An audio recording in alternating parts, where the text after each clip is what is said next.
हाँ जी, बिल्कुल ठीक सुना आपने, बिल्कुल ठीक सुना। टाइटल देख के अंदर आया ना, done base visa. Done base visa आप लोगों को चाहिए कहाँ का?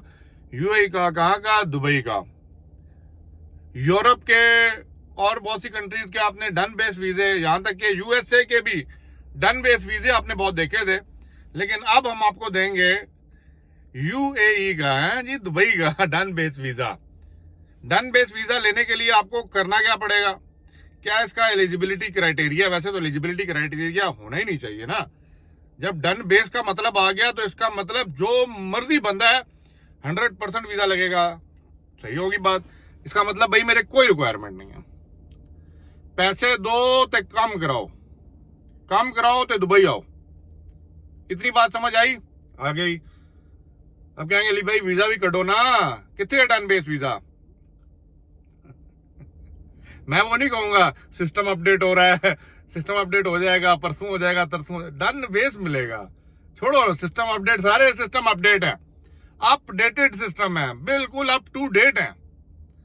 ये जो लोग आपको डेली के आगे चूना दे के जाते हैं ना सिस्टम अपडेट हो रहा है, अभी थोड़ा वेट कर ले। अच्छा अब मेरी बात सुनो यार, सारे मिलके ना, मेरे भाई दोस्त लोगों, मजाक अपनी जगह, चुगल अपनी जगह। इंस्टाग्राम पे मुझे मैसेज बजा, ठीक है, इतना लंबा मैसेज है अली भाई, लोकल एजेंट से रब्ता हुआ है। लोकल एजेंट कौन होते हैं? यहाँ के छोटे मोटे हैं जुगाड़ी जंतरबाज। कहाँ से रब्ता हुआ है? फेसबुक से रब्ता हुआ है। वीजा मुझे दुबई का मिल रहा है। मैंने कहा बहुत अच्छी बात है यार। कहते हैं भाई डन बेस पे मिल रहा है। मैंने कहा अमेरिका तो नहीं है, तुम केड़ा डन बेस से वीजा ले रहे हो? कह रहे हैं जी इतने पैसों में डील हुई है, फलाना फलाना, मुझे अमाउंट बताई है। मैंने कहा अच्छा। तो कह रहे बस आपने मुझे पासपोर्ट कॉपी और अपनी फोटोग्राफ चिट्टे बैकग्राउंड वाली भेज दो, वीजा आपको आ जाएगा। क्या अली भाई डन बेस वीजा लेना चाहिए? क्या डन बेस वीजा वाकई दुबई के अंदर एग्जिस्ट करता है? क्या इमिग्रेशन के अंदर इसका कोई, वो कहते हैं ना, स्लॉट है? तो पहली बात, अगर आप डन बेस वीजा की बात कर रहे हैं ना, इट मीन्स कि भाई 100% वीजा। मैंने आप लोगों को पहले भी बोला है, हर वीडियो में बोलता हूं, वीजा देना, वीजा ग्रांट करना, वीजा एक्सेप्ट करना, वीजा रिजेक्ट करना, वीजे के अंदर कोई भी री डॉक्यूमेंट्स मांगना कि भाई ये दोबारा सबमिट करें, ये सोल इमिग्रेशन का काम है। इवन कि आपके लेबर की अप्रूवल भी आई होती है ना, जो वीजा लगा रहे होते हैं, लेबर की अप्रूवल, उसके बाद भी आपका इमिग्रेशन से रिजेक्ट हो जाता है, इमिग्रेशन से वीजा नहीं निकल रहा। रीजन इज वाई, क्योंकि इमिग्रेशन भाई इंडिपेंडेंट एक बॉडी है, अथॉरिटी है, जो आपको वीजा इशू करेगी। ना लेबर करेगा, ना कोई व्लॉगर करेगा, ना कोई ब्लॉगर करेगा, ना कोई यूट्यूबर करेगा, ना कोई पीआरओ करेगा, ना अली भाई करेंगे, ना कोई डेली जो आते हैं आपके पास वो करेंगे। हमने नहीं करना। इमिग्रेशन को जब आपके डॉक्यूमेंट समझ आएंगे, प्लस आपका जो पासपोर्ट नंबर जब सिस्टम में डलता है ना, तो आपका पूरा पास्ट हिस्ट्री रिकॉर्ड आ जाता है। आपने एक रिपोर्ट का नाम सुना है जिसे बोला जाता है इतिहाद ब्यूरो रिपोर्ट। इतिहाद ब्यूरो रिपोर्ट एक्चुअली आपका फाइनेंशियल क्रेडिबिलिटी बताती है मार्केट के अंदर। इसी तरह जब आपका पासपोर्ट नंबर डाला जाता है ना, तो अगर आपने पहले यहाँ पे आए हुए हैं, क्या कुछ किया हुआ है, क्या क्या जंतरबाजी की हुई है, वो सारा कुछ वहां पे आ रहा होता है। उसको देखने के बाद अगर immigration they want to give you the visa, you will definitely grant the visa, आपको मिल जाएगा। आइए मजे कीजिए दुबई में, कोई टेंशन नहीं।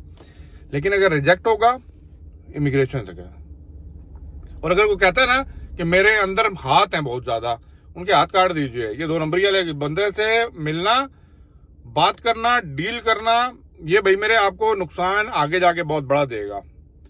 पहली बात है वो शुरू में ही नुकसान दे देंगे कि आप लोग को यहाँ पे जितने जंतरबाज फिर रहे हैं ना, सिर्फ पैसा पकड़ के अपनी फीस तो आ गई ना, उसके बाद रिजेक्ट हो एक्सेप्ट हो, उनका कोई लेना देना नहीं, उनको पैसा मिल गया। सो कंक्लूड करूं, यहाँ पे कोई डन बेस वीजे का चीज नहीं है कि डन बेस पे वीजा मिलेगा, कोई डन बेस वीजा नहीं है। और अगर आपको जो ये कह रहा है ना, उससे बड़ा जंतरबाज कोई भी नहीं है। और अगर आपको कोई ऑफर कर रहा है ना, तो भाई मेरे उसको इमीडिएटली रिपोर्ट कीजिए। और अगर आप पैसे दे बैठे हैं ना, तो भाई मेरे आप सोचे वो चले गए पैसे। तो काइंडली नकालों से होशियार रहिए। मार्केट में बहुत जंतरबाजी चल रही है। दुबई का नहीं लगा, अजमान का लग रहा है, अजमान का नहीं लग रहा, रातुल खैमा का लग रहा है, वहां पे नहीं, अबू धाबी से डाल दो। आपका 3-4 दफा रिजेक्ट कराने के बाद अपनी उनकी फीस आ जाती है, और आपको दरीलो ख्वार करके आपकी वो जो हिस्ट्री रिकॉर्ड होता है ना वो भी खराब कर देते हैं, ताकि लगना भी हो वो भी ना लगे। फिर अब आप कहेंगे अली भाई करना क्या, अब वो भी सुन लेते हैं करना क्या। देखें, मैंने अभी आपको क्लियर किया, अगर तो आपका इनसाइड द कंट्री है, एम्प्लॉयमेंट वीजा है, दोबारा उसको रिन्यू करवाना है, डी हो रहे हैं, कोई प्रॉब्लम नहीं है। नए लोग, मैंने आपको देखिए, मैं ये नहीं कहूंगा सिस्टम अपडेट हो रहा है, मैं ये कहूंगा कि भाई मेरे सिस्टम अपडेट हो चुका है। अब सिर्फ उन लोगों को वीजा ग्रांट किया जा रहा है जो वाकई ही, वो कहते हैं ना कि उनके क्राइटेरिया को मीट एंड मैच करते हैं, प्लस उनका जो पासपोर्ट नंबर है वो क्लियर चिट है। और क्लियर चिट है भी ना, तब भी जब तक इमिग्रेशन नहीं चाहेगी आपको वीजा नहीं मिलेगा। तो आप ये अब सेम कानून वही वाला समझिए, वो जो यूरोप के वीजे अप्लाई करने नहीं चाहते थे, हैं, जहां पे क्या होता है यार, जो यूरोप के वीजे के लिए आप जहां पे जाते हैं VSF, या अमेरिकन के लिए जाते हैं तो वहां पे क्या होता है, इंटरव्यू। तो बस अब इस तरह के क्राइटेरिया समझिए, अगर आपने इन फ्यूचर दुबई आना होगा, कुछ ऐसी अपडेट्स और कुछ ऐसी न्यूज़ें और कुछ ऐसी चीज़ें चेंज होते हुए आप सिस्टम में आप देखेंगे जो ये चीज़ ग्रांटेड कर देगा कि भाई जो बंदा एलिजिबल है, जो बंदा इस काबिल है, जो बंदा औकात, इस्तात और वो कहते हैं ना कि अपनी पर्सनल इंफॉर्मेशन, नॉलेज, क्वालिफिकेशन रखता है, वो ही सिर्फ यहाँ पे आए।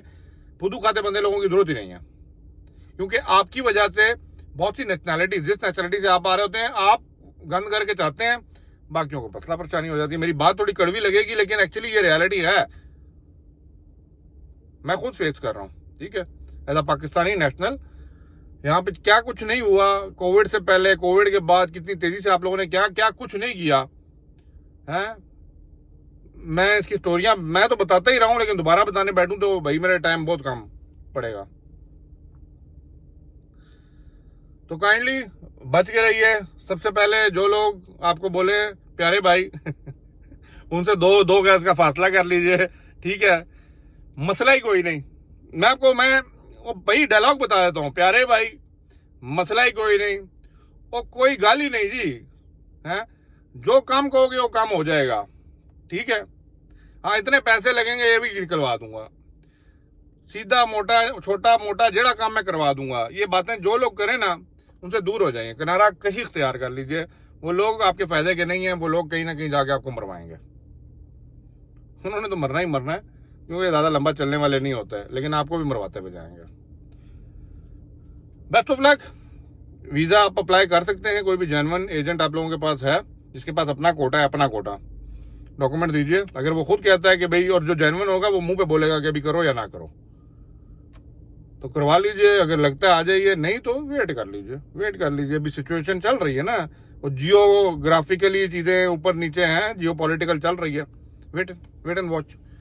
बाकी अपडेटेड वीडियो जो है ना जॉब से रिलेटेड मैं अभी आगे बनाऊंगा। बहुत से भाई दोस्त लोग inside the country, outside the country यहाँ आना चाह रहे हैं, उनके लिए मैं अलग बात करूंगा। मेरे ख्याल से डन बेस आपको क्लियर हो जाना चाहिए, तो कोई डन बेस का नाम ले तो उसको डन बेस पहुंचा दीजिएगा। अल्लाह हाफिज।